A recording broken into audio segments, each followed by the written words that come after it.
آیت نمبر 95 ہے، وَلَن يَتَمَنَّوْهُ أَبَدًا بِمَا قَدَّمَتْ أَيْدِيهِمْ وَاللَّهُ عَلِيمٌ بِالظَّالِمِينَ۔ لفظی ترجمہ ہے، ولن اور ہرگز نہیں، یتمنوہ وہ سب تمنا کریں گے اس کی، ابدا کبھی بھی، بما اس کے سبب جو قدمت آگے بھیجا ہے، ایدیہم ان کے ہاتھوں نے، واللہ اور اللہ تعالی، علیم خوب جاننے والا ہے، بالظالمین ظالموں کو۔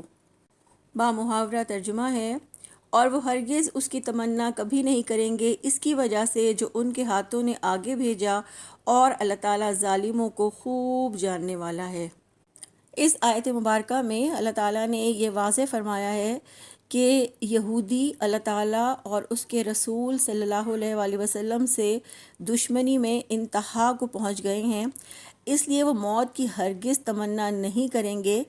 اور یہودی موت کی تمنا کیوں نہیں کر سکتے؟ کیونکہ وہ اللہ کی محبت میں سچے نہیں ہیں، اور وہ کفر اور نافرمانی کی وجہ سے موت نہیں مانگ سکتے، وہ زندگی کے حریص ہیں، حتیٰ کہ مشرکوں میں سے بھی زیادہ جو ایمان نہیں رکھتے۔ رسول اللہ صلی اللہ علیہ وآلہ وسلم نے فرمایا کہ اگر یہودی موت کی تمنا کرتے تو سب مر جاتے اور اپنا ٹھکانہ جہنم میں دیکھ لیتے۔ تو یہودی جانتے ہیں کہ ان کے برے اعمال کی بری ہی سزا ہے، اس لیے وہ کبھی بھی موت کی تمنا نہیں کریں گے اپنے اعمال کی وجہ سے۔ واللہ علیم بالظالمین، اور اللہ تعالیٰ ظالموں کو خوب جاننے والا ہے۔